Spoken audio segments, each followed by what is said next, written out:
All right, so it's 7 o'clock on Monday, March 18th, 2019, and I'll call the meeting to order. And the first thing we'll do is stand for a moment of silent reflection.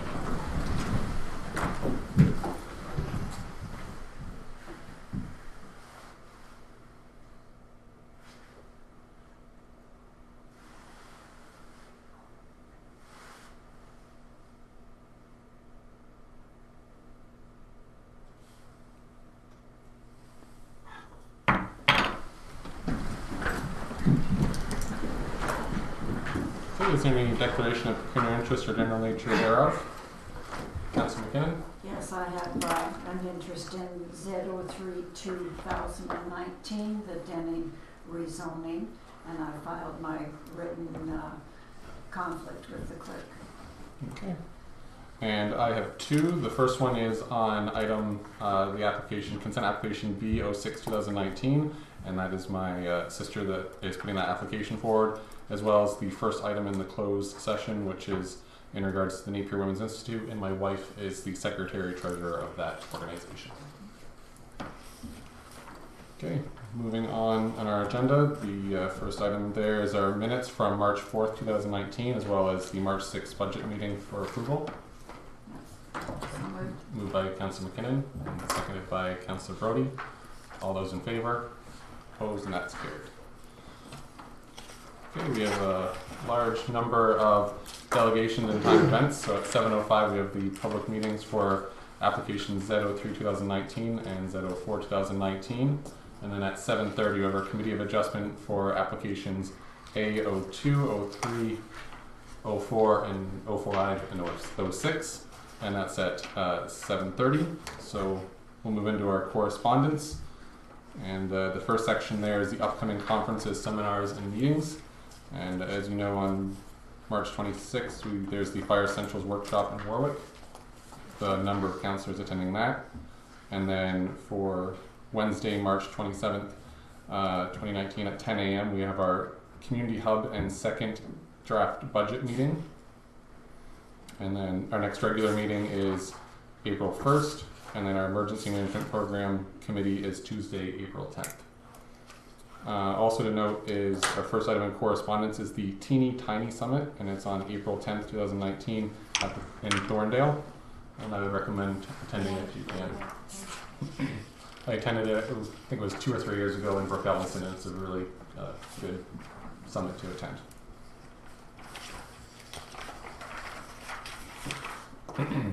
And then the next section is the recommended readings, and the first one is correspondence item number 2, and it's from the St. Clair Conservation Authority, and it's the Sydenham River Phosphorus Management Plan. It's an update. Councillor McKinnon, do you have anything to add to that?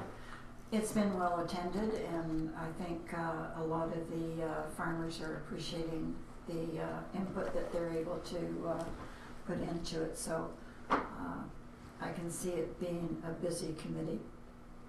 Okay. And then item number 3 is from the Ministry of Infrastructure, and it's an update from Minister McNaughton. And the next one is the action items. Item number 4 is a request of funds, and it's from the Adelaide W.G. McDonald's Home and School. Okay. Councillor McKinnon? I'm going to request that this be put on the budget meeting to be considered with the other grants that we're looking at for the March 27th meeting. Okay. Do you have a seconder for that? Yes. Okay. Councillor Brody, any discussion? All those in favor? Opposed? And that's carried. Okay, so we just need a motion to resolve that council receive and file correspondence items CC1 to CC3. Councillor Brody and Councillor Clark, all those in favor? Opposed? And that's carried.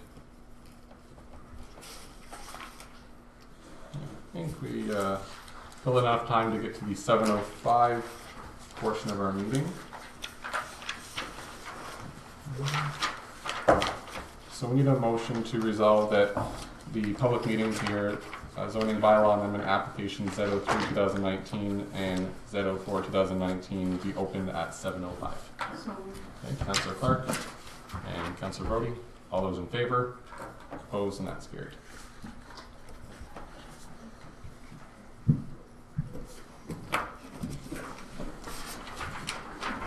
before we begin with public hearings, the purpose of the following public hearings for Adelaide Metcalfe Council are to give the members of council, as well as the general public, an opportunity to hear all interested persons with respect to the applications before council this evening.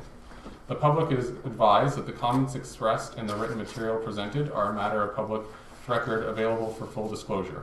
If a person or public body files an appeal of decision made this evening to the local planning appeal tribunal without having made a written submission to council, the tribunal may dismiss the appeal. If you wish to be notified of a decision, please submit a written request to the township, and a sign-in sheet has been provided for your convenience. I believe Aaron will be swapping those sheets out for each application.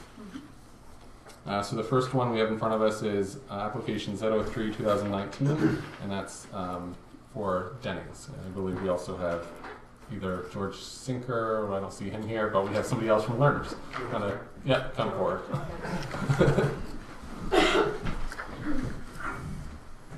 Okay. And you've received the planning report from Aaron, I assume? Yes. Excellent.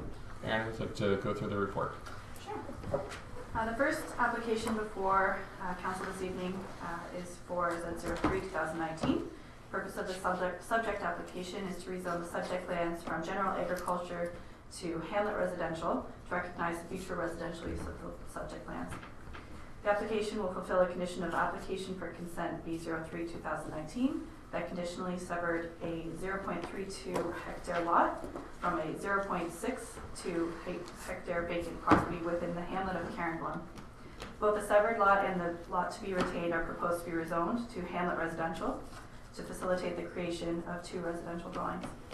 Subject property is located within the hamlet area land use designation in the township's official plan. The provincial policy statement, county official plan, and township official plan direct that settlement areas shall be the focus of growth and development, subject to appropriate servicing. The township official plan allows for new development within the hamlet area, provided that the proposed use is compatible with its existing surrounding land uses, has direct access to a public road, and has adequate lot frontage and lot area to provide private on-site services.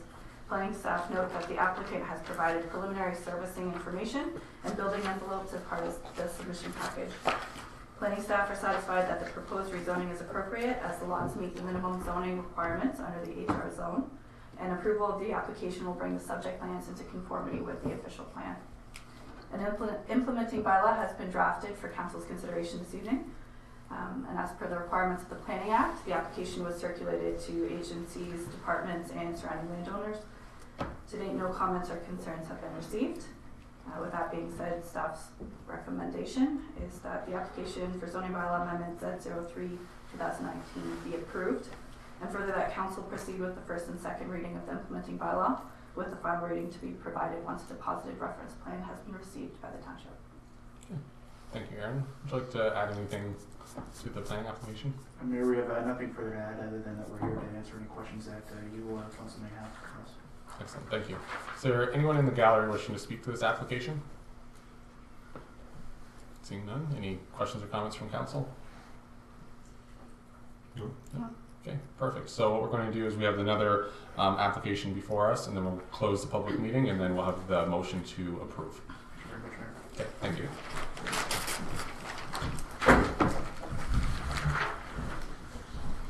Okay, next we have zoning bylaw amendment number 4 of 2019, Dashwood Industries.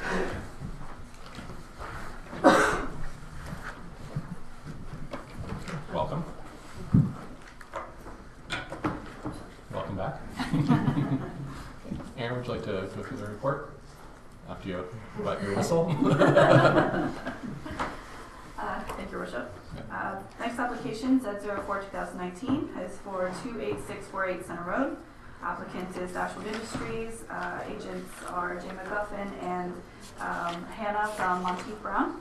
The purpose of the application for amendment is to rezone the lands from the corridor commercial CC zone to a site-specific corridor commercial CC-7 zone to add light industrial to the list of permitted uses. The effect of the proposal is to allow for the manufacturing of windows and doors within the existing building, which is not currently permitted under the zoning. The property contains an existing building previously occupied by West Cass Industries and closed in 2014. The building has been mostly vacant for the past 5 years. However, a small portion of the facility has been used for the storage and distribution of farm products. Dashwood Industries has recently entered into an agreement of purchase and sale to acquire the property to be used for the manufacturing of windows and doors. Planning staff are satisfied that the policies of the PPS and the county official plan have been met through this application, as the applicant is proposing to add to the economic base of the township, as well as make use of an existing underutilized building located along a major arterial road. Planning staff are satisfied that the manufacturing of windows and doors falls within the scope of light industrial, as defined in our zoning bylaw. Planning staff have also determined that the addition of light industrial as a permitted use is appropriate, as the proposal is consistent with the township official plan. The applicant is not proposing to amend the environmental protection zone that is located along the rear of the property line, which planning staff are supportive of, as continued protection of the municipal drain is required.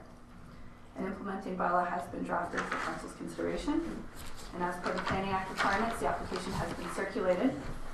The only comment that was received was from the St. Clair Region Conservation Authority, who advised of no concerns with the application. However, they do know that written permission from the authority will be required if any development is to occur in the regulated area. In summary, planning staff recommends that this application, Z04-2019, be approved. Okay, thank you, Erin. Do you have anything you'd like to add at all? Just good evening, and we would just like to thank staff for the opportunity to review the report and the zoning bylaw amendment, and we are in agreement with staff's recommendation. Okay, thank you. Is there anyone in the gallery wishing to speak to the application? Seeing none, any questions or comments from council? I just think it's a great opportunity for the municipality, and it's going to bring jobs to the area, and it's going to put a building that's been underutilized, like you said, into proper use, so that's great for the community. Well said. Okay, if there's nothing else further, then we need a motion to resolve that the public meeting to hear zoning bylaw amendment application Z03-2019 and Z04-2019 be closed at 7:12 p.m. Councilor Brody and Councilor Clark, all those in favor? Opposed, and that's carried. Okay, so we have the two applications that we just heard from. So we'll start with Z03-2019, and that's for approval. So moved. Councilor Clark. Second. I believe that's the That's no. the conflict. Okay. I believe that's the one you have a conflict on. I obviously wasn't paying attention. That's okay. Z03-2019, which is the Denning application. Okay, so that's moved by Councilor Clark and Councilor Brody. All those in favor? Opposed, and that's carried. And then the next is Z04-2019, which is the Everyone's been. yes, the Dashwood Industries. Councilor McKinnon and Councilor Clark. All those in favor? Opposed, and that's carried.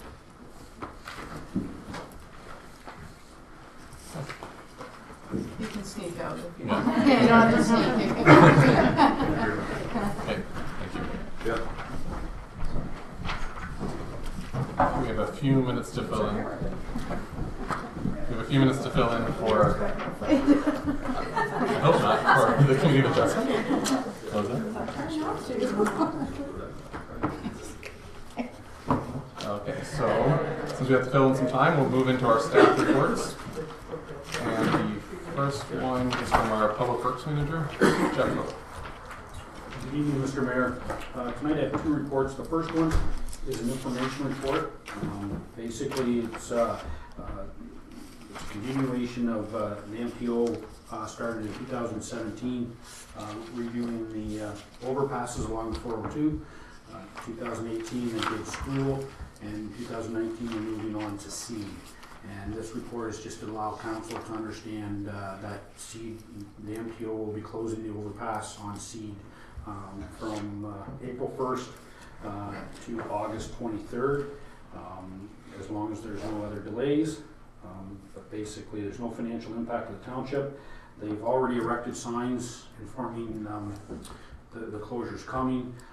We've given them a list of addresses that they're going to send letters to all the residents to inform them about the road closure, and we've also contacted emergency services about the closure. So in this case, a report like this, I just want to make sure council's aware of what's going on in the township, so if there's any questions, they can answer them. So. So that's it. So resolve that, basically the recommendation is resolve that council receive the Seed Road overpass closure report as presented by the Public Works Manager. Mover and seconder, Councillor McKinnon and Councillor Brody. Is there any discussion on this? All those in favor? Opposed, and that's carried.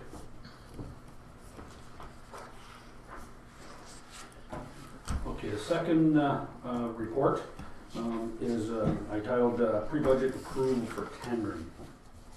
And basically I brought forward on this report 3 items that are in the current budget that I believe are affected by the date of when the tender is awarded. The 3 items are spring maintenance gravel, dust control, and the purchase of a roadside mower. So the spring maintenance gravel is tendered every year. It's an annual exercise that takes place. It's always in the operation budget. The amount is in the 2019 budget is $220,000. It's exactly the same as what was in the 2018 budget. Application starts in the middle of May, and the overall cost of the tender is related to 2 items: the cost of the gravel and the cost of the trucking. And one of the variables, the trucking side of things, can change considerably when you book your gravel in. So basically, if the trucking companies get enough work, as we then present our tender, they can either up the price or delay it. So it is better, the better we can get the trucking companies booked in to put our gravel on, the better price of the tender. The second thing, dust control, again, is applied every year. Dust control usually starts at around the 1st of May. The amount in the 2019 budget is the same as the 2018 budget, and it's set at $105,000. The supplier needs to arrange the product and the trucking prior to the start of May. The township needs to move forward on the dust control if it wants to secure early May as the application time. So where I'm going with that is if we don't secure the company, they'll put someone else, they could put someone else in their place, and that pushes us back into late May, June for the application of dust control, which can be an issue on the time of year. So this year, or last year, the supplier was Pollard's Highway Products. They have actually given me an offer to supply the product at the same price as 2018. If we consider I'm using them as the supplier for dust control. The product and service was good last year. I had no issues with the product or the supplier, and I have no indication that the product's gone down in cost this year. Like the other who I've talked to, I haven't seen any indication from other municipalities that the product has fallen in price.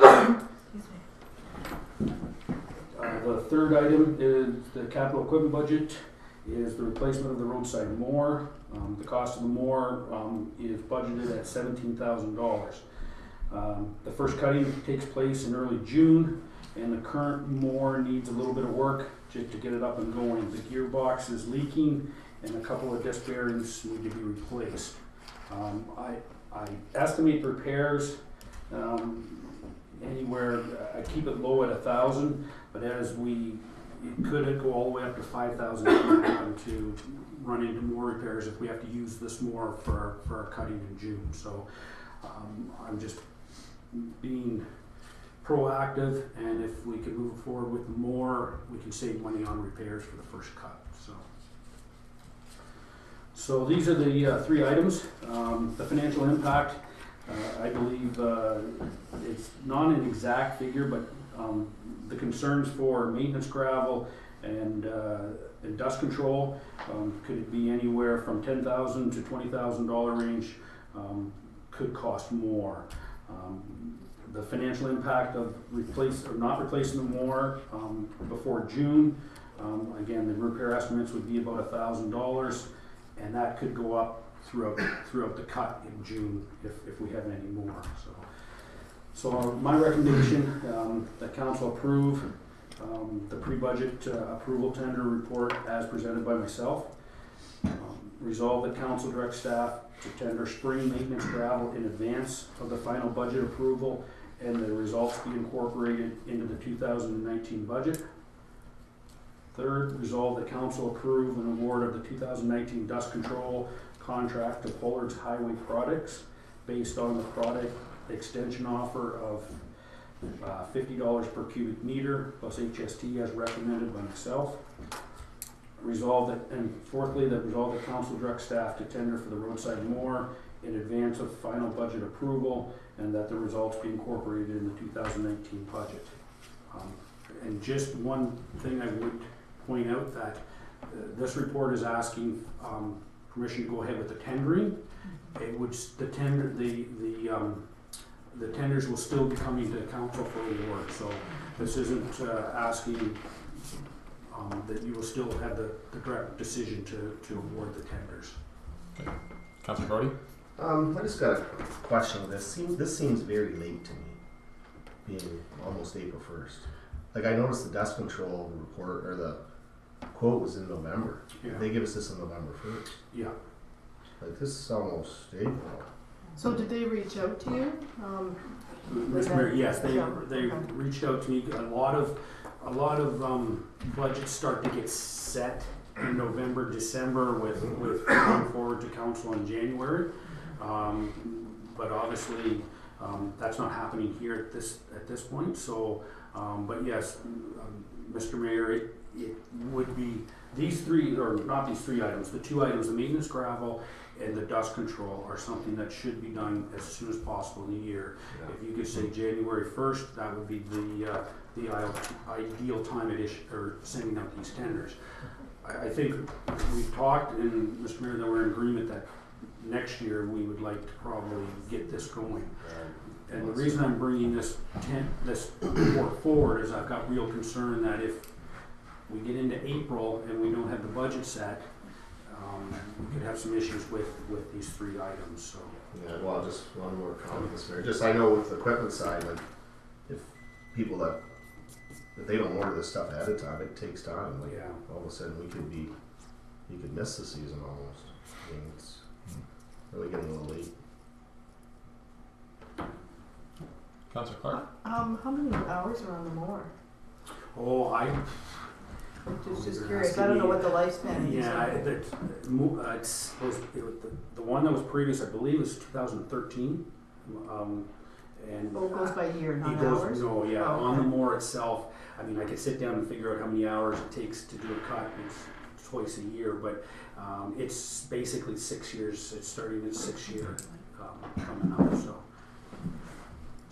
and the previous, and Mr. Mayor, just to give you, I think the previous mower in the township was a 2002 or 2003, and again, it was almost 6 years or a little over 6 years, and they replaced it at that time too. So. Okay, any other questions at all? Okay, so we have several motions in front of us. So the first one is just for approval of the report. Okay, Councillor McKinnon and Councillor Clark. All those in favor? Opposed, and that's carried. And the next is for the spring maintenance gravel. Okay, moved by Councillor Clark, second by Councillor McKinnon. Any discussion on this one? All those in favor? Opposed, and that's carried. And next is the 2019 dust control contract. Councillor McKinnon and Councillor. Take your point, Okay. whoever. Yeah, Brody? The thing is, it's necessary. Yeah. So it's not like it's something we can debate. Okay, all those time to debate it, I don't think. all those in favor? Opposed and carried. And last is the roadside mower. Okay, Councillor Brody and Councillor McKinnon. All those in favor? Opposed and carried.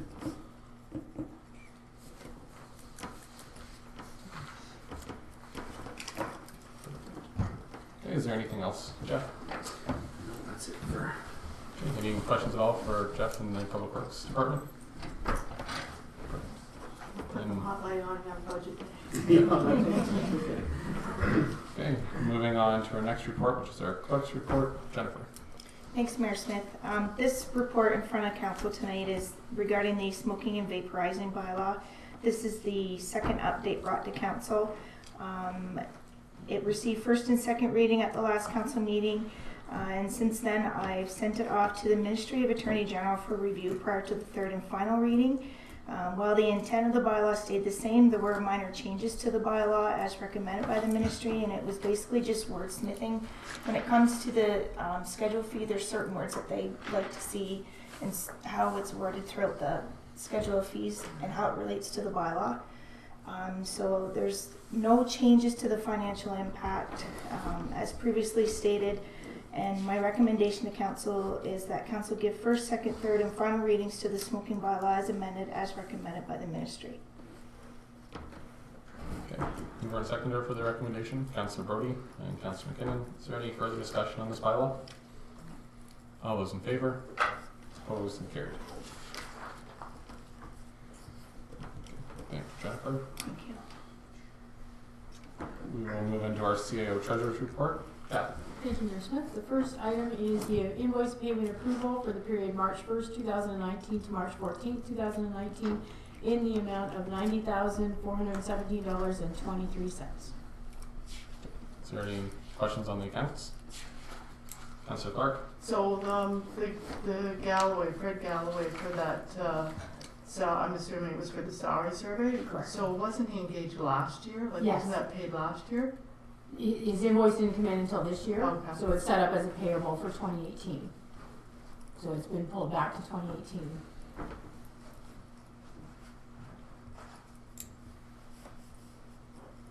Okay. Any other questions? Seeing none, we're going to move our seconder to resolve that council approve the account listings for the period March 1st, 2019 to March 14th, 2019 in the amount of $90,417.23 as presented. So Councillor McKinnon and Councillor Brody.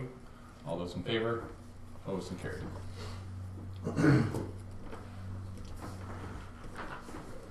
Okay, the second item is in regards to the public sector salary disclosure for 2018.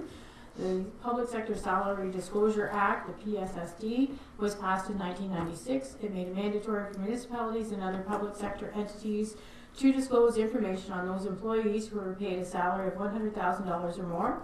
The township is required to disclose the names, positions, salaries, and taxable benefits of these employees. The Ministry of Municipal Affairs compiles the information gathered and produces the annual Sunshine List. The annual reporting has been completed for 2018 and there are no employee salaries to disclose. There is no financial impact related to the reporting requirement, and the recommendation is that council accept the public sector salary disclosure for 2018 report as presented. Okay. You are the seconder for that. Councillor McKinnon and Councillor Clark. All those in favor? Opposed and carried.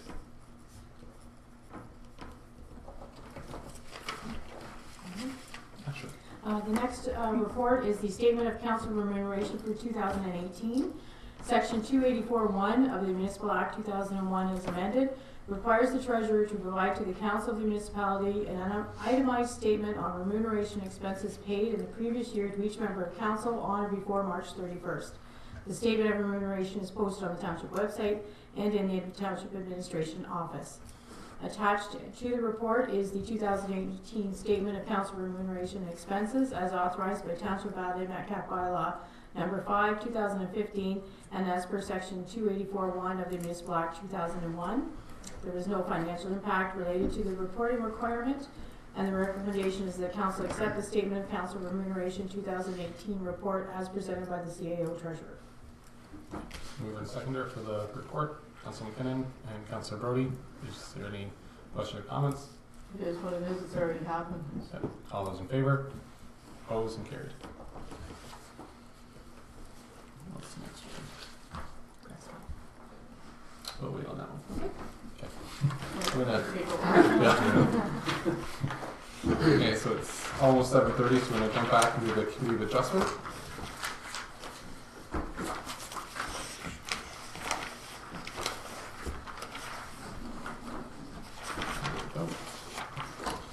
So we need a motion to resolve that council convene as a committee of adjustment for the purpose of hearing minor variance application AO2 2019 and AO3 2019 and consent applications BO4 2019, BO5 and BO6 at 7:30.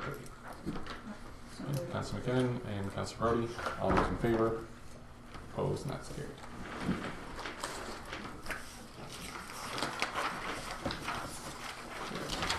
before we begin, the purpose of the following public hearings for Adelaide Metcalfe Committee of Adjustment are to give the members of the Committee of Adjustment as well as the general public an opportunity to hear all interested persons with respect to the applications before the committee this evening. The public is advised that comments expressed and written material presented are a matter of public record available for full disclosure. If a person or public body files an appeal of decision made this evening to the local planning appeal tribunal without having made a written submission to the committee, the tribunal may dismiss the appeal. If you wish to be notified of a decision, please submit a written request to the township, and a sign-in sheet has been provided for your convenience. So the first minor variance application in front of us is A02-2019, which is Calvin Elliott, Beverly Elliott, and Mary Lynn Elliott. Bev, would you like to come forward?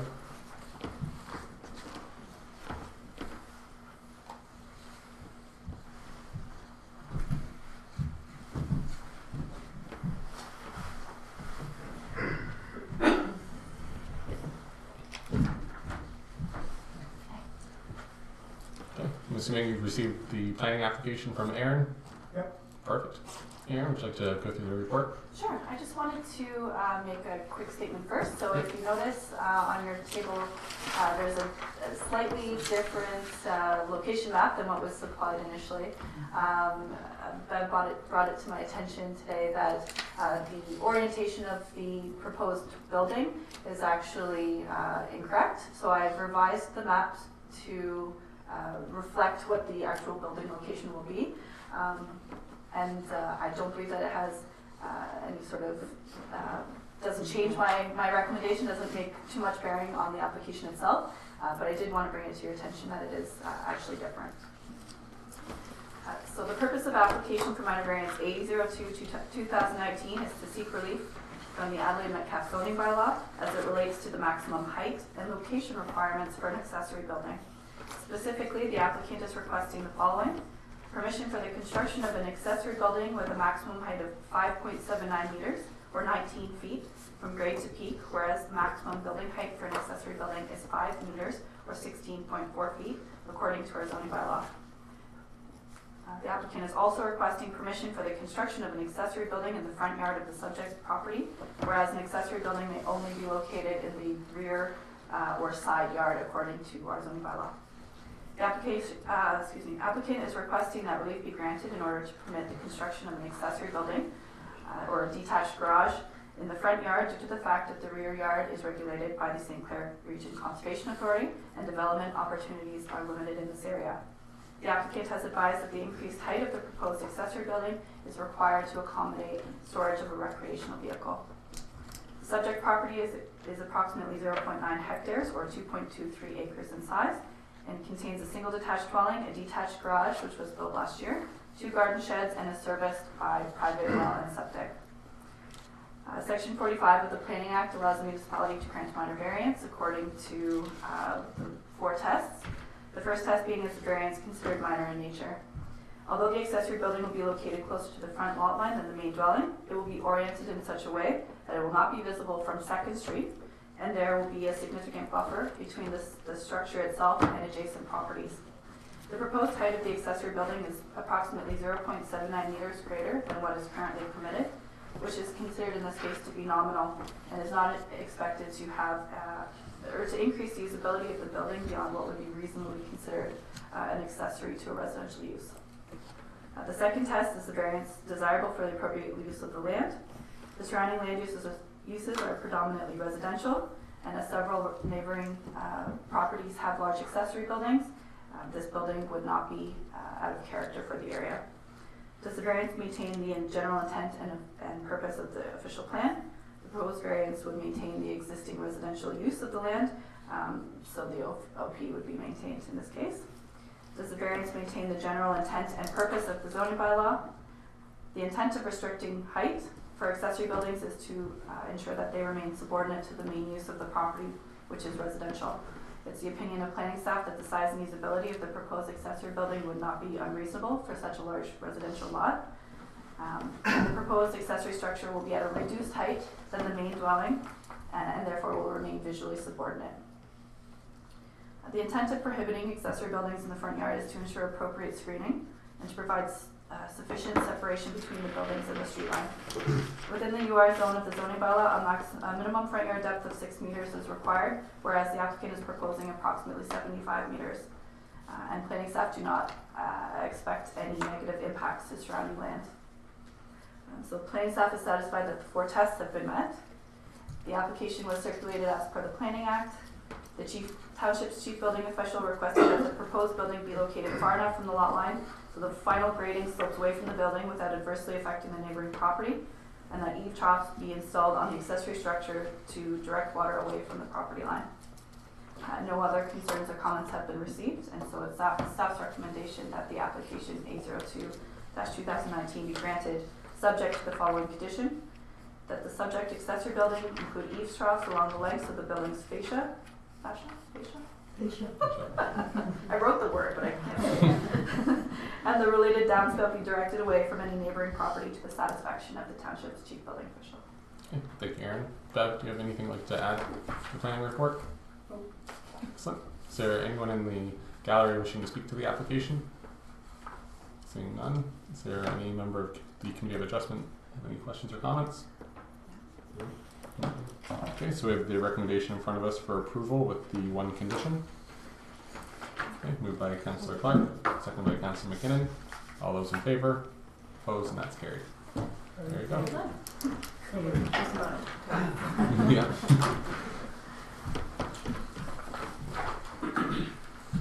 Okay, next we have minor variance application A03-2019 for Ann Wolf, and the authorized agent is Keith Blackwell.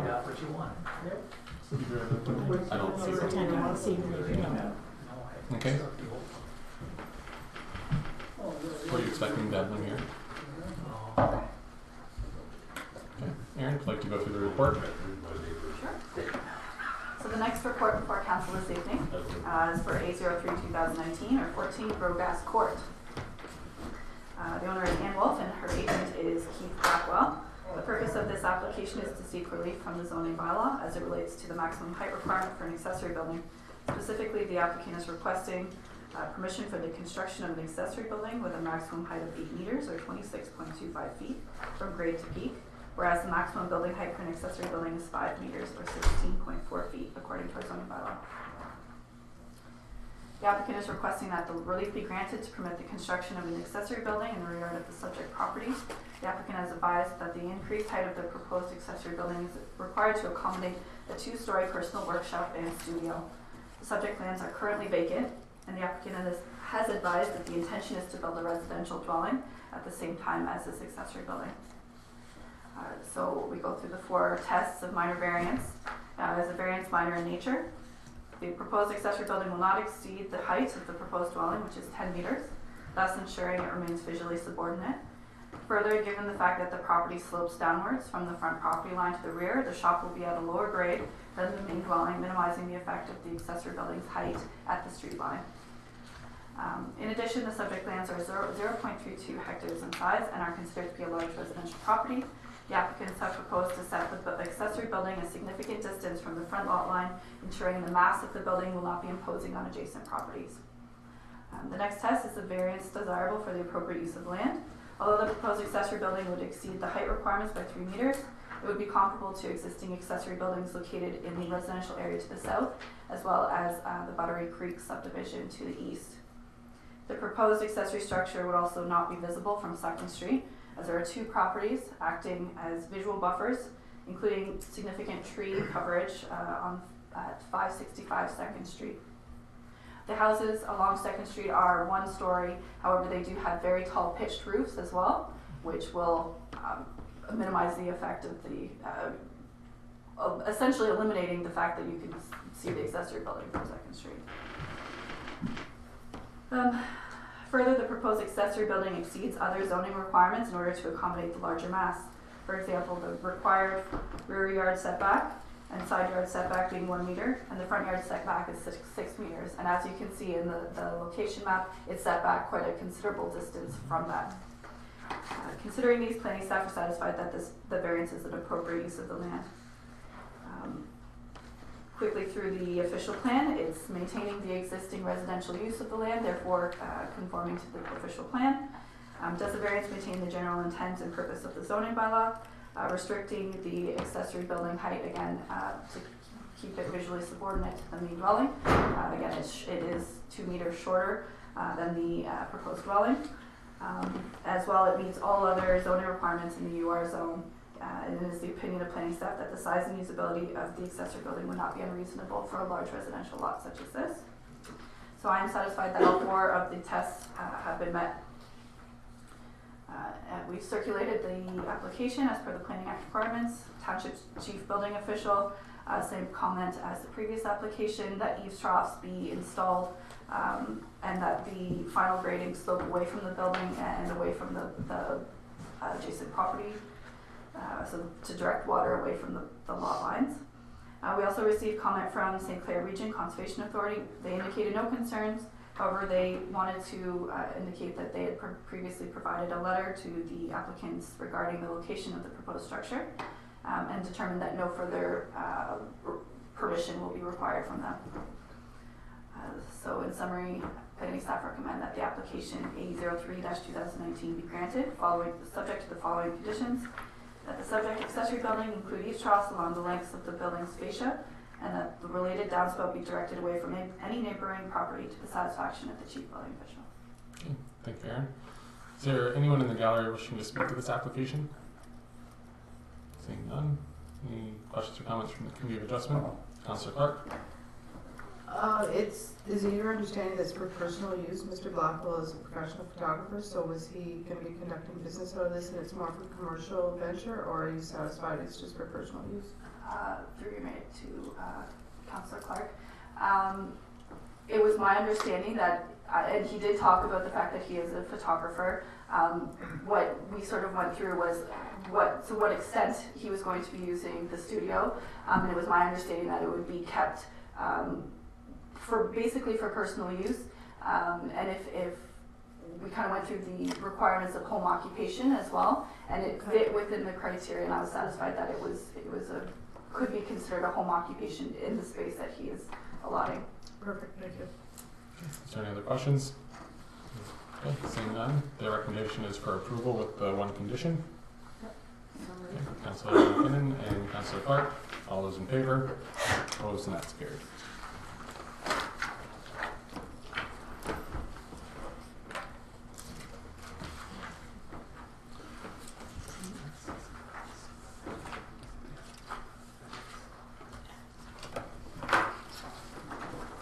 Okay, next we have consent application B04-2019, and that's Fred and Ann Evans, and as well as their authorized agents, which is Lauren Bennett for Ben Cress.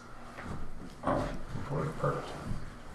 I wasn't sure who to call forward, so that's why I asked Kathy what am I supposed to do when you have the applicant and the agent in the room. So I'm assuming you have the report from Aaron? Yes. Excellent. Aaron, would you like to go through the report?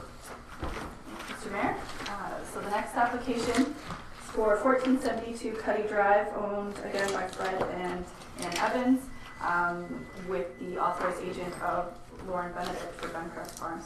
The purpose of the application is to permit severance of surplus farmland from a dwelling, facilitating the creation of a new lot as a result of farm consolidation.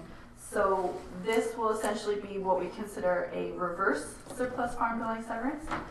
So instead of the house being severed and sold, it's sort of the reverse, where the property of farmland is being severed and sold to a bona fide farmer. So the intent of the policies are still being met in terms of farm consolidation is still being achieved.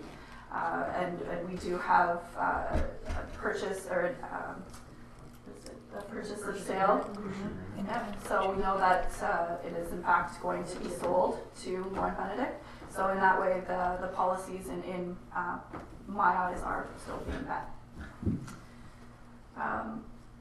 So the applicants are requesting the lands to be retained, being 1472 Cuddy Drive, lot area approximately 1.2 hectares or 2.96 acres. with a frontage of 118 meters along Cuddy Drive. The lots to be severed being the remnant farm parcel, lot area of 19.112 hectares, and a lot frontage of about 188 meters.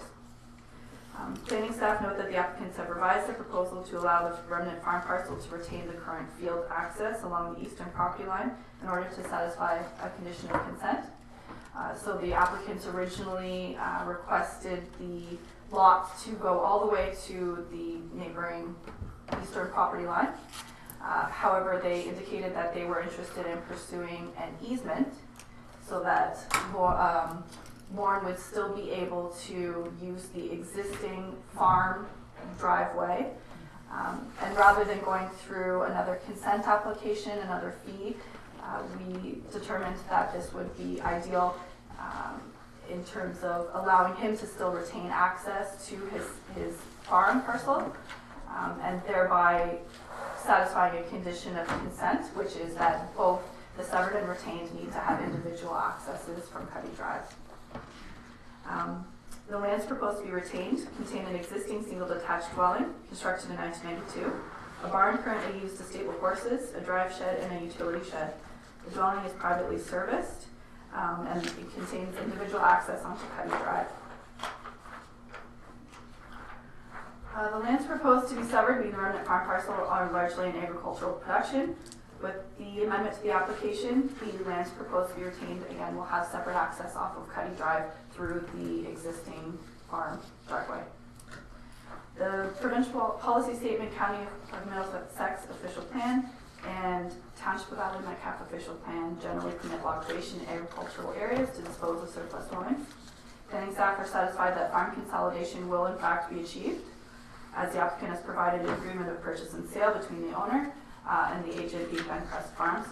The dwelling is currently occupied and constructed prior to January 1st, 1999.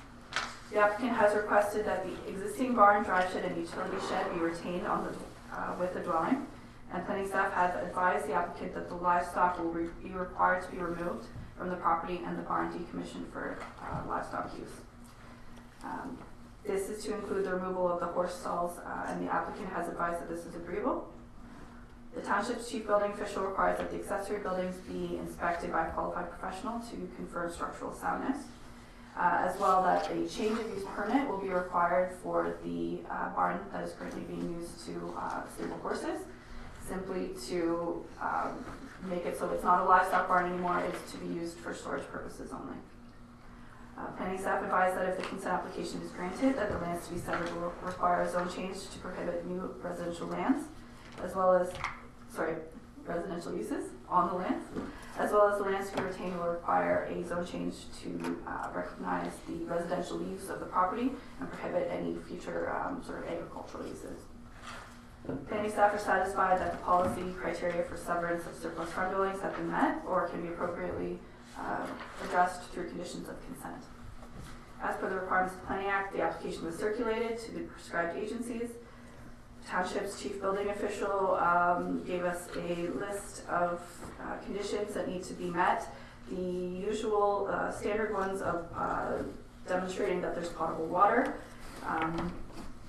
just information about the fact that there's a septic permit that has been issued recently, so I think that will satisfy the septic requirement. The existing barn and drive shed to be retained on the residential lot will require a report from a qualified individual confirming structural soundness. The existing utility shed, again, also be inspected to ensure that it meets the minimum building requirements for a residential accessory structure. The existing barn required for a change of use permit, and that the habitability of the dwelling be confirmed.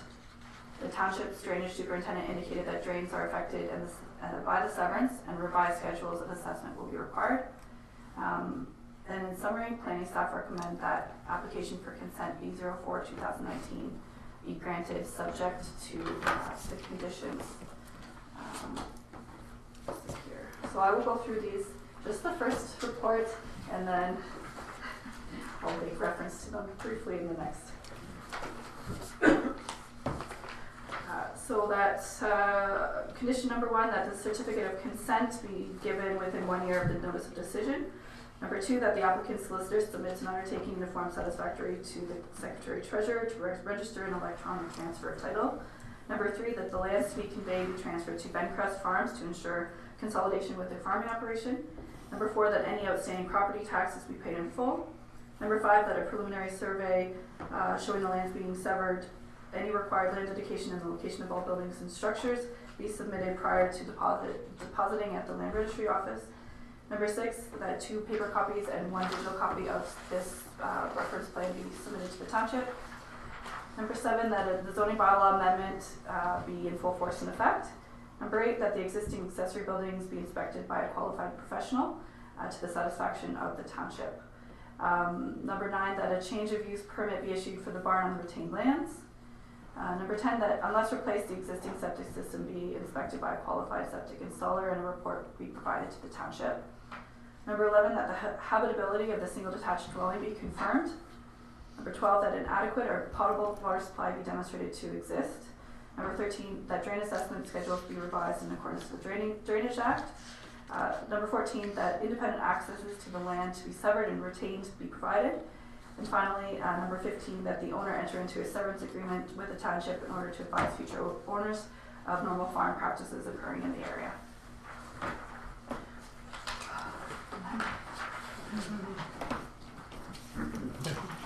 Thank you, Aaron. Is there anything you'd like to add at all, Fred or Warren? Well, the only thing I will add, I shipped one of my horses today. I shouldn't say shipped. I moved one of my horses today. So I have one of my own left to go and a boarder who has been advised that she will have to find new accommodation for her animal. She's just hoping this can drag on enough so that she can get pasture instead of trying to find. That's her issue. I'm waffling on whether or not to keep the barn or demolish it. At this point, I haven't. It breaks my heart to see a serviceable building like that be torn down, but nevertheless, it is. I don't have that much stuff to store, so and nobody makes small bales of hay, or very few people, so it's not good there. So I will make that decision and advise Aaron how we're going to move forward. So that's the only adjustment I want to make. Okay. Is there anyone in the gallery wishing to speak to this application? Yes. Bonnie Conkey speaking, and we just had one question, and that is the width of the easement going back off Cuddy. What is it? 3 It doesn't affect the Conkey property line. No, it will not. Everything will be confirmed by survey, so it will not impact your property whatsoever. That's in the easement. There is only a certain amount of space. So we allotted approximately 9 meters just to ensure if there's any sort of larger equipment to access the farmland. That's all. It's not an easement, though. No, it's not an easement. It's actually his. He's fine. Yeah, his property. Okay. Is there anyone else wishing to speak to the application? None? Any questions or comments from community questions? Councilor Clark? Through the mayor, Aaron, just because I'm still learning about all this stuff, I'm going to ask some dumb questions. So the first one is, for the potable water, I'm assuming the Evans are already living in the house, so why is that a requirement that that's asked for?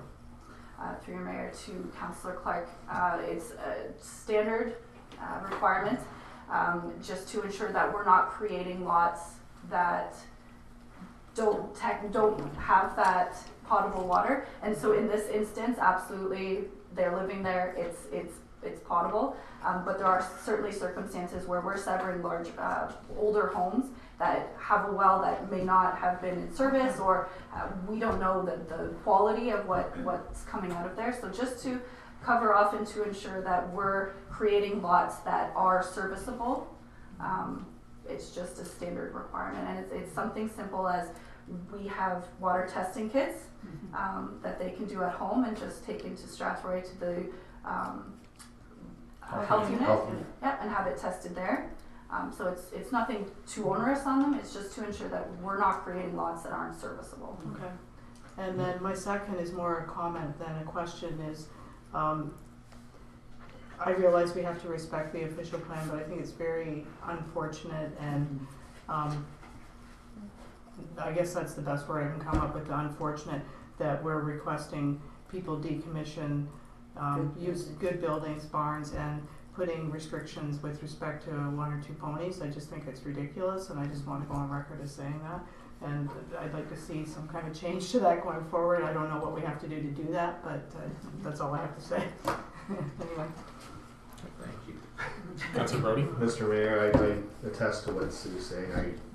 Like you said, you'd hate to tear it down. Like, you got pictures here and everything. I'm not in agreement with that either. I mean, can one person own a couple horses or a horse? I mean, it's crazy to me, crazy. But anyways, one other question for Lauren. Is that wide enough? Like, you're happy with the access? That's almost 30 feet, Mike, so I'm happy with that. Yeah, because I know how big equipment can be. And then just one other comment. You must be cutting your lot size down. Like, I see trees and existing grass. Is that? Back trees. Yeah. Yeah. Now, is that because the planner made you cut the size down, or is that because you want an extra farmland? Or well, ideally, Lauren and I started talking about this transfer of land 4 or 5 years ago, and at that time we envisioned drawing the boundary right at where those trees are, right over to the western red line. Right.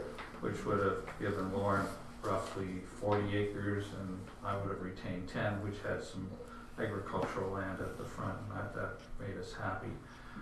However, that wasn't to be, and subsequent to that in 2016, they started this surplus lands, and also added that no new farms under 100 acres would be allowed in Middlesex or wherever. Correct me if I'm wrong.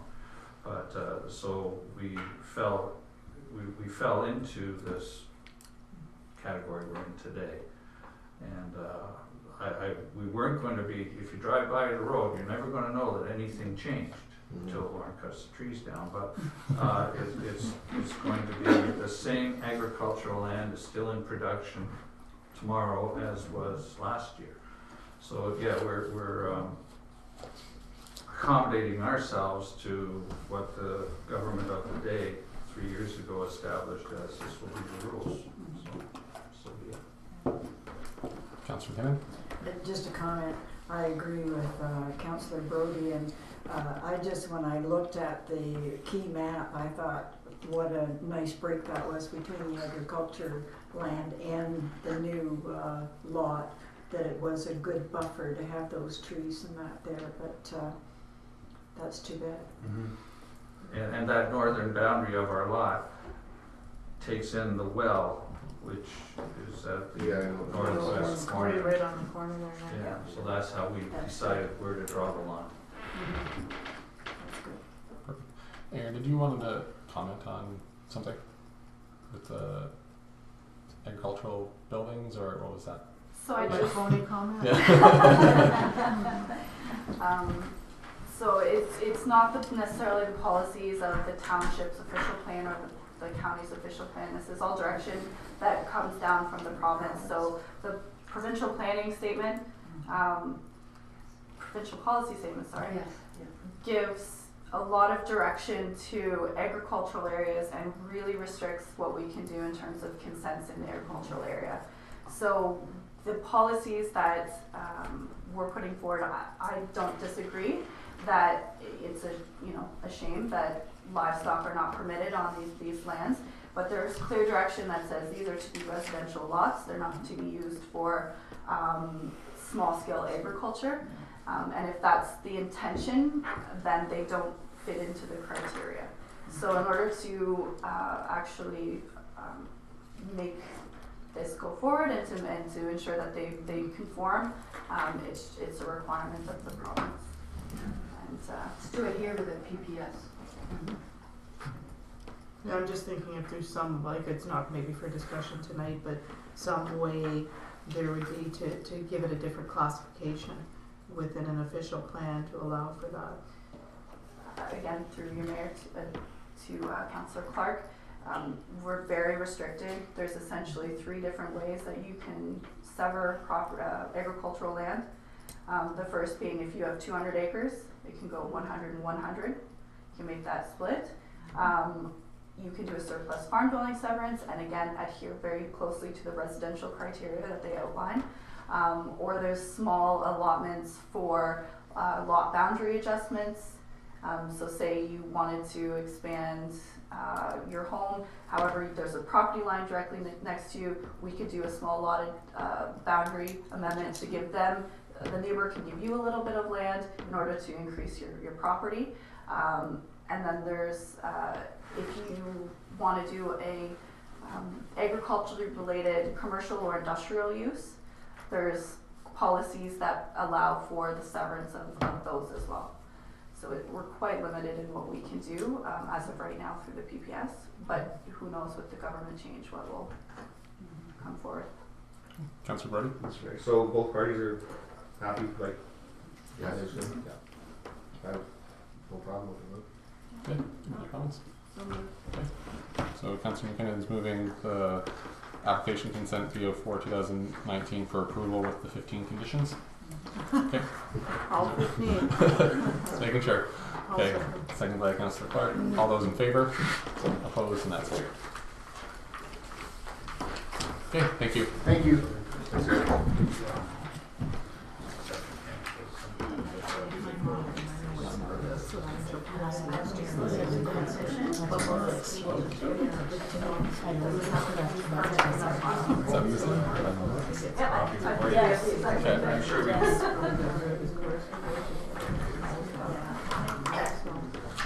It's just the comments.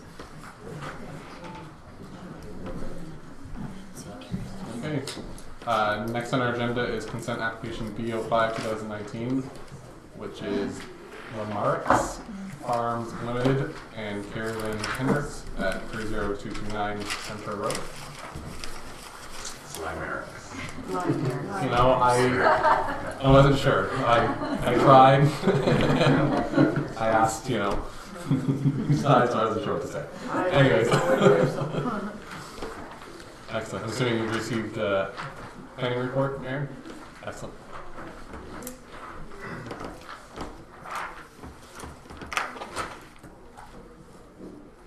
Aaron, would you like to go through the report?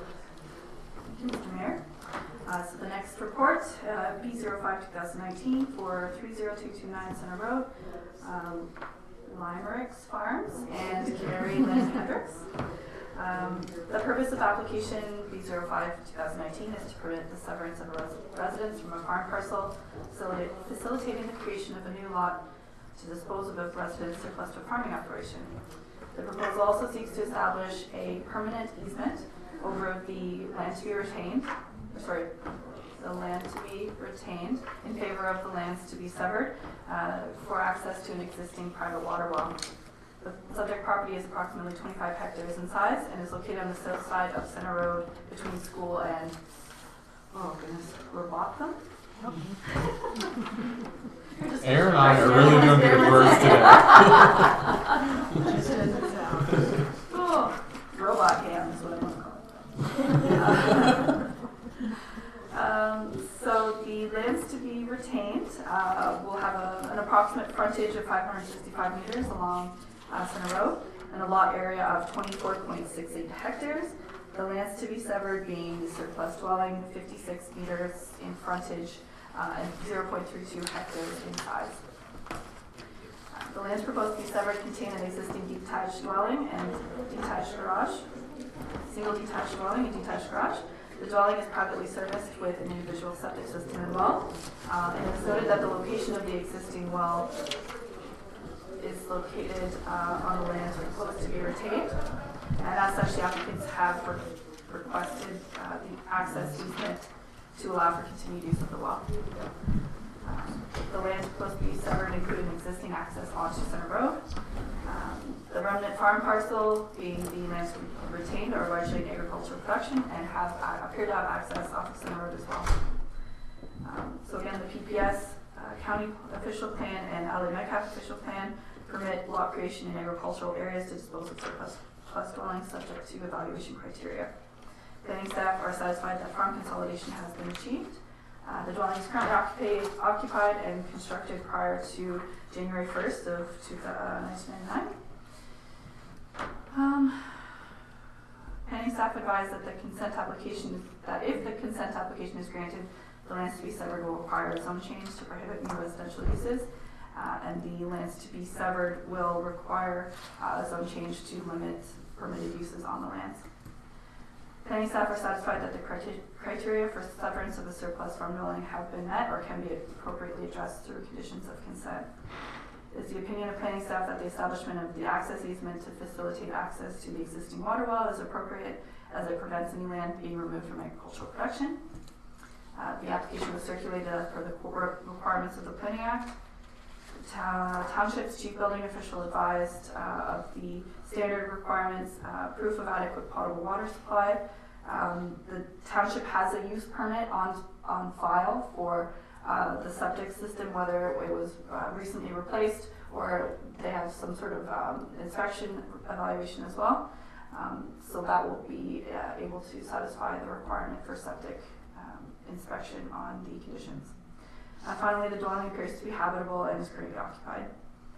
Again, the township's drainage superintendent indicated that drains will be impacted and revised schedules of assessment will be required. As this road is on a county road, the county engineer advised that the owners will be required to dedicate lands up to 18 meters from the center line of construction for Center Road, being County Road 81. And the dedication will be to the County of Middlesex.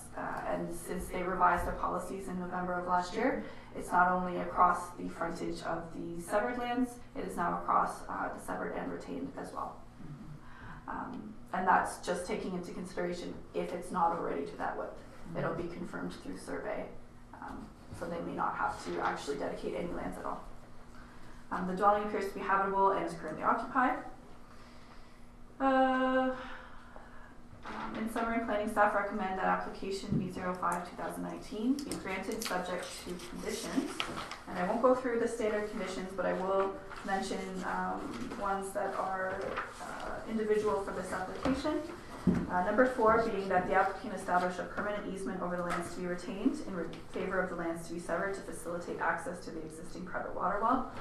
That is just an exercise that can be done by the surveyor. They will indicate on the reference plan where the easement is to be located, and that's just a legal exercise, then adding it on title of the property as well. Number 7, that if required, the owner provide road widening dedications to the County of Middlesex, and I believe those are the only, yes. So all the other conditions are the standard conditions that are required for consent. Okay, thank you, Erin. Do you have anything you'd like to add at all? Okay. Is there anyone in the gallery wishing to speak to the application? Seeing none, is there any questions or comments from the Committee of Adjustment? When you look at this application, it has the trees within the lot, which makes sense. Okay, if there isn't any other questions or comments, we have the recommendation for approval with the 14 conditions. Mover and seconder for that. Councillor Clark and Councillor Brody. All those in favor? Opposed? And that's carried. Okay, thank you.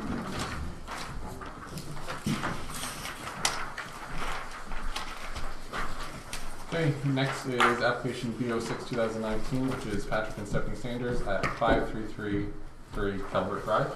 And I've declared a conflict of interest on this, and I just need a motion from council to appoint Councillor McKinnon as the chair for both this item and also the closed session item. Councillor Brody and Councillor Clark. All those in favor? Opposed? And that's carried. We just keep going. Then we don't have enough bodies here. Yeah. Better now.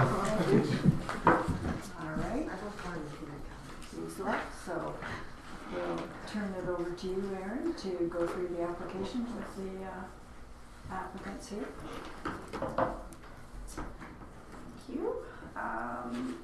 So the final report before the committee this evening is for B06-2019, 5333 Calvert Drive. Owners are Patrick and Stephanie Sanders. The purpose of this application is to permit the severance of a surplus farm dwelling.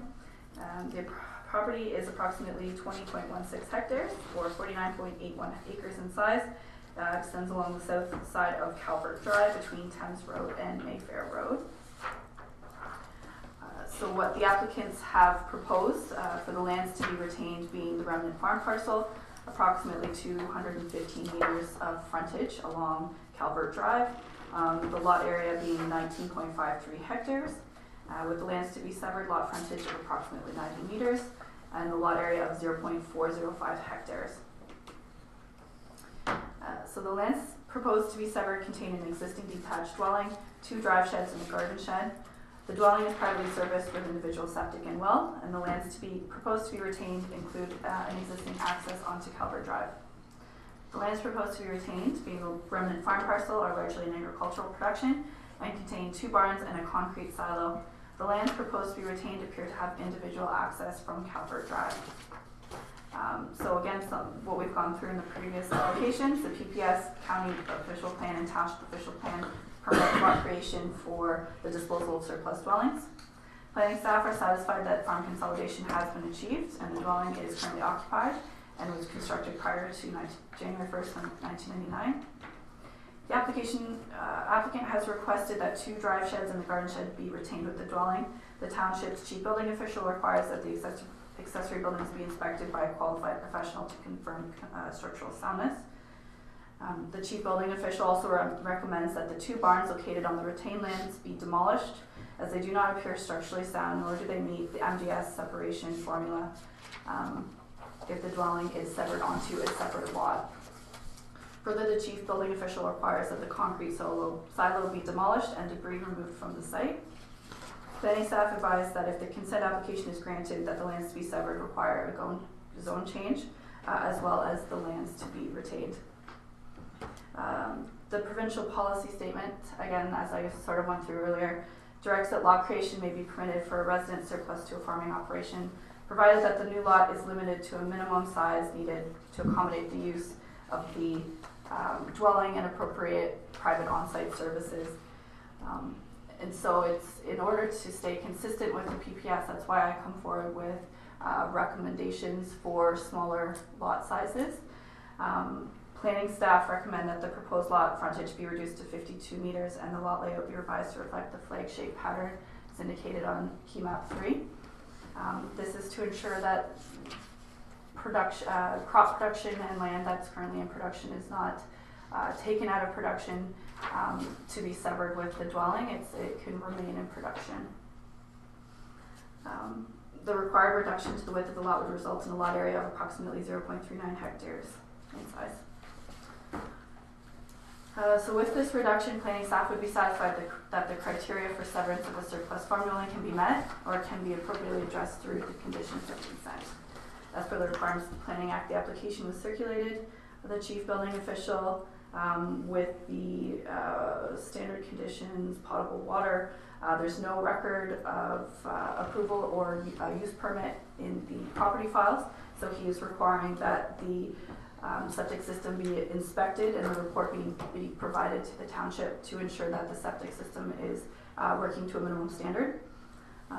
The existing barns and lands to be retained be demolished and debris be removed from the property to the satisfaction of the township, as the structures appear to be in need of repair or maintenance.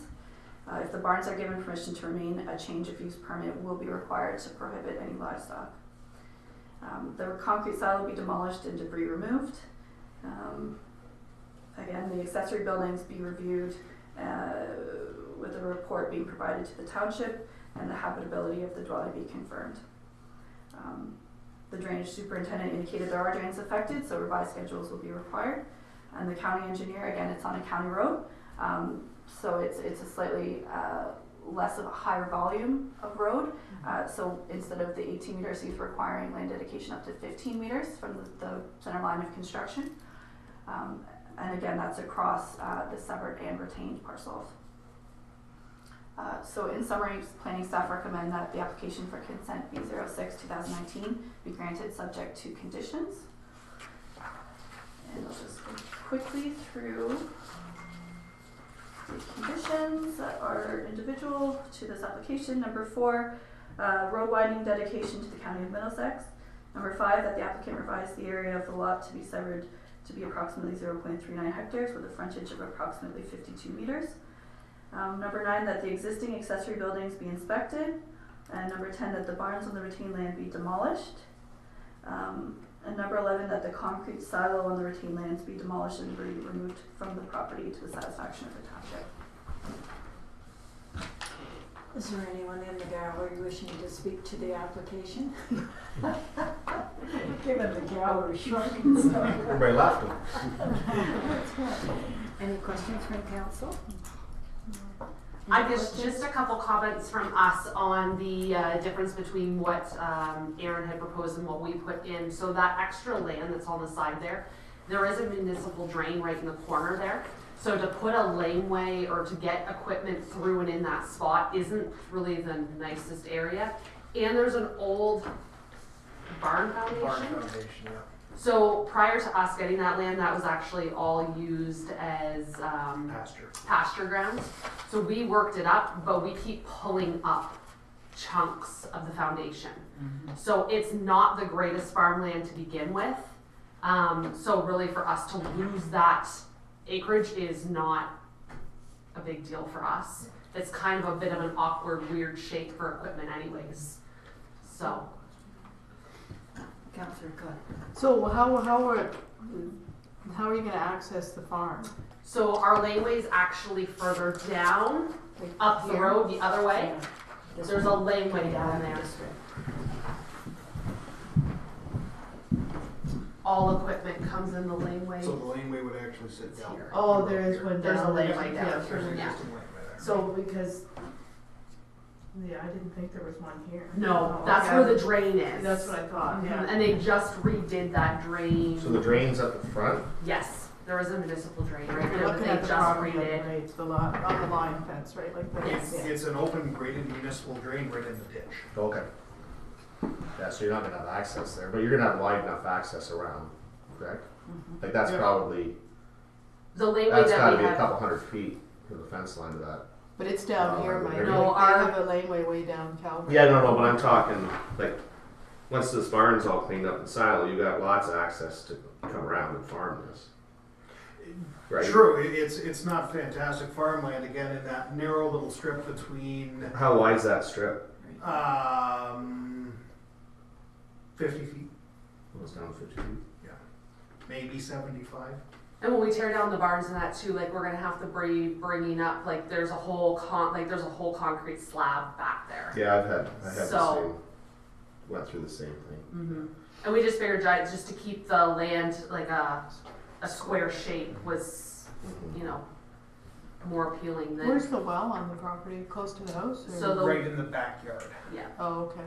So kind of close to where that concrete shed is, but in the fenced in, Oh, like okay. kind of playground back there. And do you not need the silo for the farm? It's not, we were planning on taking it down ourselves Right. even if we stayed there. It's not in workable condition. We just haven't Okay. taken it down yet. And those barns are a little rough too, right? They are. Yeah. They are. The one we do use Okay. for storage, Yes. and the one we really don't use. And the dry shed's in good enough shape, that's staying, right? Yeah, it is. Yeah. So are you wanting to retain any of those barns? The one that you use for storage? Ideally, but I'm not gonna hold up the application over. Yeah. Yeah, see, to, like, that doesn't look bad. If those barns are pretty rough and the silo will be, I mean, and I can see that'll be all old barnyard right behind it. Yes, That's right. it is. Yeah, I had the same thing at times to clean up. Maybe just clean it all up, Jay. Well, you're kind of, Once you Once start, you start, once you you're- start, you're in, right? Yeah. I don't have a problem with keeping it square. I know the farm and I know what you're saying about the land and so I don't have a problem keeping it square and making it easier for surveying everything. the only issue, it's not really an issue, but what do you do with that after? Just see. I mean, that's a pretty big lawn, I guess you'd say. Mhm. How much does that make it? What was the original? Is that like 2 acres? Originally requested 1.56. 1.56, so it's only an acre and a half. They're expanding it? That's not No, expanding. they're just leaving it there. Well, that's where it is now. I figured it's not that, it wasn't too big there. Yeah, okay. Now it's there.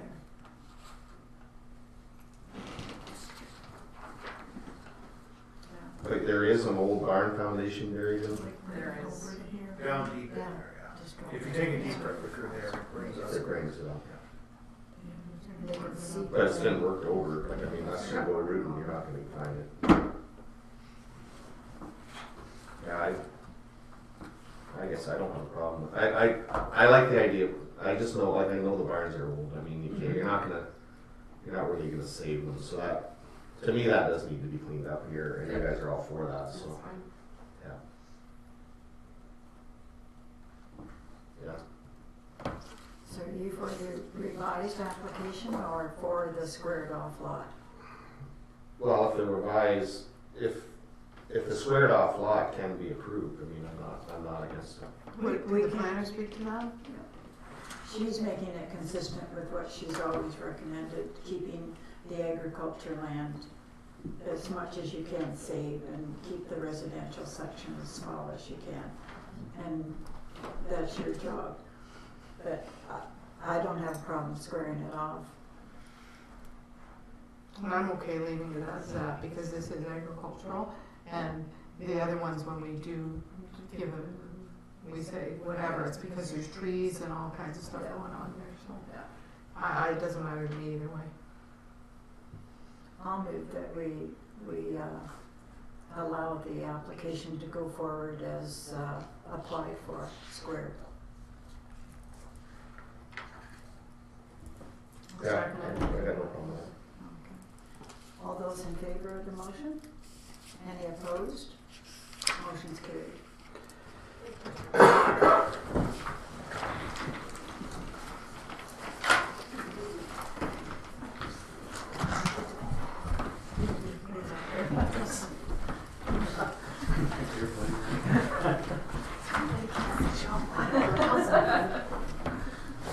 What'd you do, lock her to that?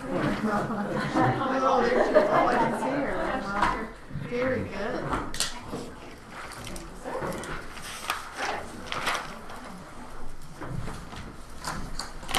So that's it? No more surprise applications for us? No, I'm good. Okay. You're good? Yeah, we're good. I can say and talk more.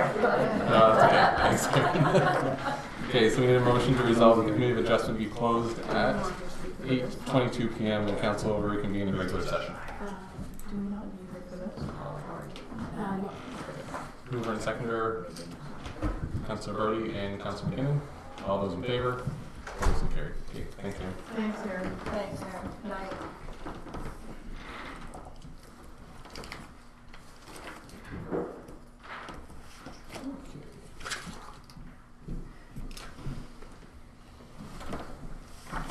We're on staff reports. Going to continue on. So it's item number 7 of the staff report, or the 4th report from the CA treasurer. So it's the grass and weed cutting services.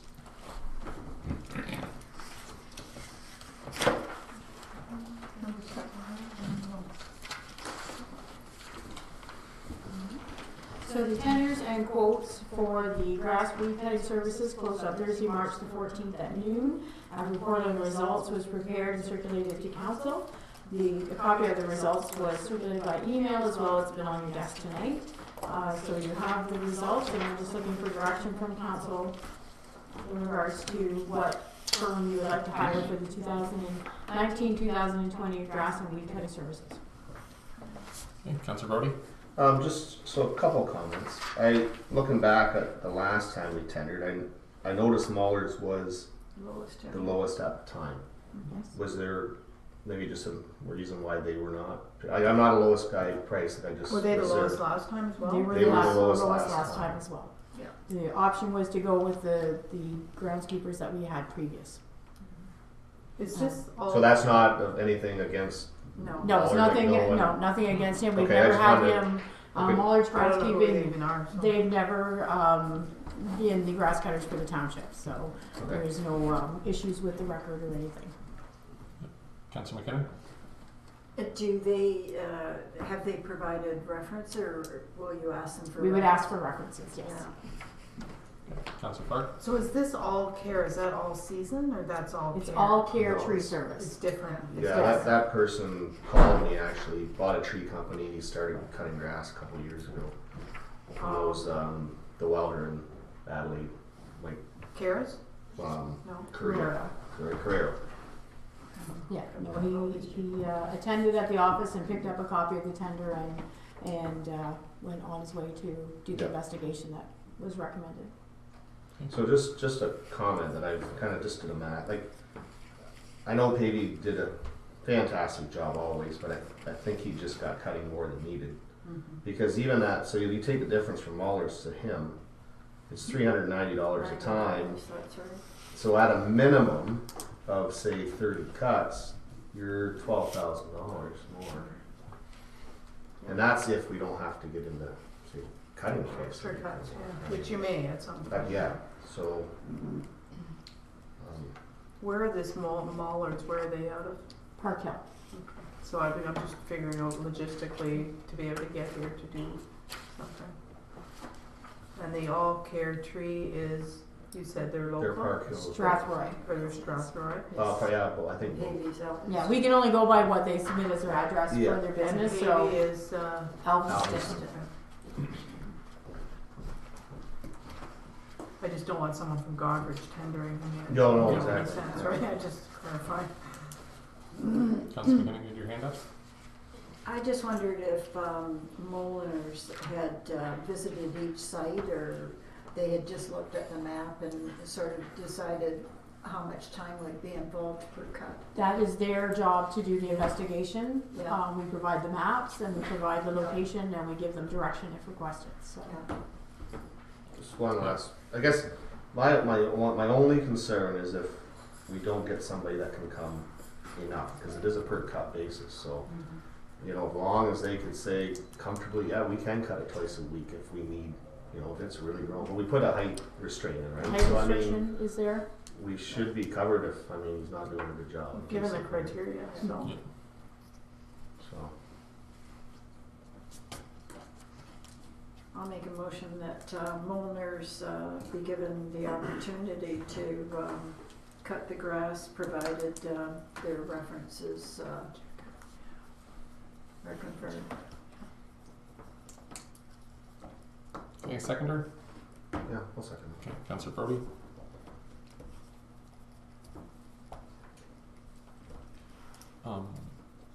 You're just gonna add on the, Provide References? the references, check Okay. it out. okay, any discussion on this? Okay, I just had one question with the references. Do we have the list of references there? No, they weren't Okay. required to submit it with it, but the tender did call for them to be able to provide references. Also, they would be aware that Yes. they could be asked. Okay. Okay. And the reason I asked that is just, I was just curious if they do other municipalities or large,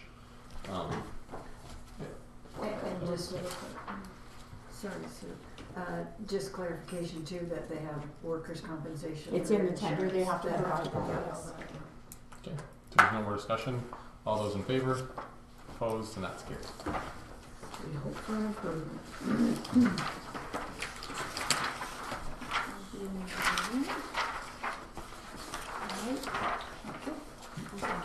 Okay, yeah. So, report. Okay. So the financial report is being circulated. It just gives you a brief snapshot of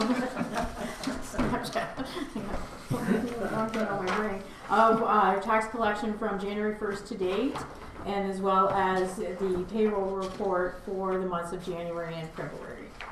There will be additional financial information reported at the next regular meeting as well. That's interesting to know. So, Okay, is there any questions at all on the financial report? Those, Mr. Mayor, the for the tax collections, the arrears there, So is that primarily agricultural, or are you able It's to a say mix, it's it is a mix, it's just overall, this is Okay. what we have outstanding, so. Okay. I guess one question just because of this, right? Just how long until there's We have an some issue that where we are, have to go in and we have under the Tax Sales Act, there are guidelines on how soon we can take action, and there are properties in that action right now. So some of it will be reviewed as the time goes on, so, okay. yeah. We do have an active policy that says I after figured, so I just long. didn't know how long. In fact, we just sent out registered letters yesterday for the next batch that are going to be required to. There's dates, right? You There's have dates. to. Yes, once we start the move to process, next there's box dates. And yeah. Correct. Okay. Yes. Okay. If there's no other questions, motion to receive.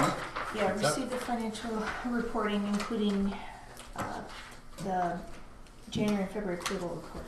So moved. Councillor Clark and Councillor McKinnon. All those in favor? Opposed? And that's carried.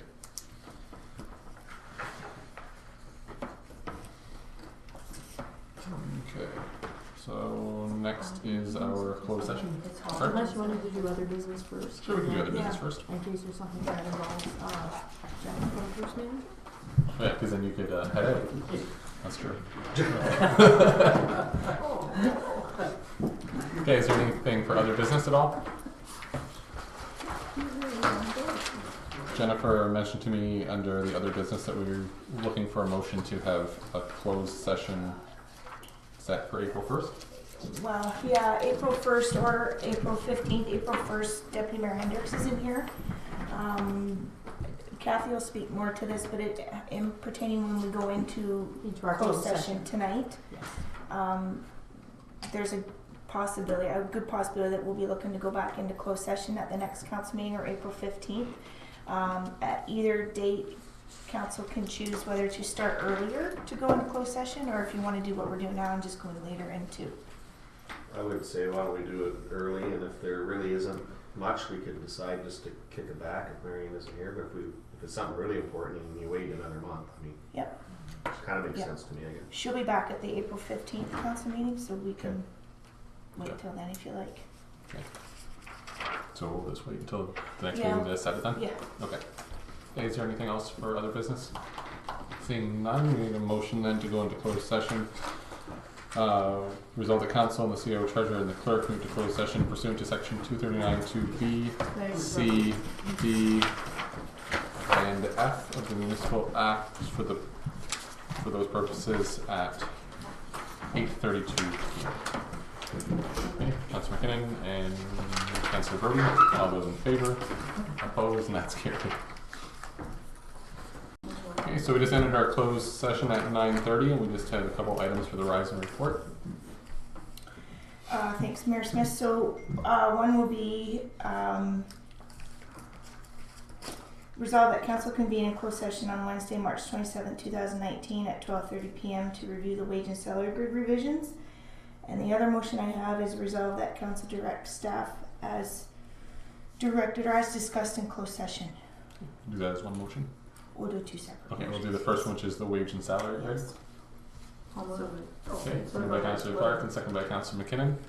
All those in favor? Opposed and carried. And the second, which is just to proceed as directed. For solicitor consultation, or you don't even have to say what it's for? No? Okay. Councillor McKinnon and Councillor Brody. All those in favor? Opposed and carried. We got that done. And bylaws. I almost forgot about those. I was Another gonna. business? Oh, we could do that again. I Yeah. just have one item. Okay. Okay. So, no surprise, all of the councillors would have gotten a email from a Campbell person. I'm not familiar with who that person is. She sent through pictures of all the cats on a property across the road from her residence. I didn't copy everyone on the email as I didn't want it to be construed as a meeting. So I responded to her email saying that I would on Monday morning contact the Middlesex Health Unit to see if there was an avenue there because of the tone of her email. So when I called the health unit, I left a message and hit 3, I think it was, for environmental health. There's the gentleman that looks after Adelaide Metcalfe actually was the duty officer answering the phone today, so he returned my phone call. His name's Walter, and he looks after Adelaide Metcalfe. So he explained to me that in the past they have attended 27795 Havelock Street to have a conversation and from an educational standpoint with the property owners to curtail the cats and keep them on the property. He said that was a few years ago. He has undertaken to me, he will be contacting Jeff Denemy in the morning, who is our property standards bylaw person, to arrange the opportunity for the two of them to attend that property, to have a conversation with those ratepayers in an effort to license them. I asked if there's anything they can do for, you know, rabies and all that stuff. He said, well, we will talk to them about like educating them. We have to have all of that. I asked if there's any municipalities that have bylaws that speak to this problem, and he said yes, several do. He said some have where you can't have more than 3 cats. He also alluded to the fact that, you know, you could even have like a little tag on them and people would have to pay for that. So that's all I know about that. So he will be contacting, as I said, Jeff Denemy in the morning. They'll make a site visit, and I'd like council to consider putting forth a bylaw that in the more densely populated areas within the township, I think it's too difficult out in rural, like on your farm and whatever, but in areas where the population is more dense, that there be a bylaw put into place to curtail this situation. That's all I have. Kathy or Jennifer, do you want to just put a report together for the next meeting, or? Okay. Or a couple meetings from now. Don't run. I think part of the problem is animal control. They do not go after cats and take cats unless you take them to the pound. She won't go out and actively trap cats, I don't believe. No, our Right, agreement but is if for dogs only. Yes. They do not look after cats, but they Yes. will accept cats at the shelter if people take them there. Yes. Provided they have room. That's the issue, Yeah. is if they have room, so. And the thing is too, I don't know if the bylaw can have some teeth into it, that there is a monetary fine. Because he did also say that if there is a bylaw in place, there would be an immunization requirement. And he said that the individual would not likely want to take 30 or 40 cats and have the vaccine and all that stuff done. But yeah, and I had the opportunity to speak to Greg Campbell today, who was not the author of that email. And he said the stuff's in his backyard, the smell, like just they're everywhere, all over everybody's laneway, and yeah, so it's a concern. And whether we think, I mean, if it was my house, I hate cats, so that would be a problem. So I mean, we can't make light of it because it is a real issue, and when you see the pictures, you know, they're not very good. So. Okay, so we have. If I may, if we can just get someone to forward that email on to us with the pictures, then we can I'll follow it try up to with a right now. report on the actions that the previous Right. councils have taken, and we will get a report for council hopefully by the next meeting.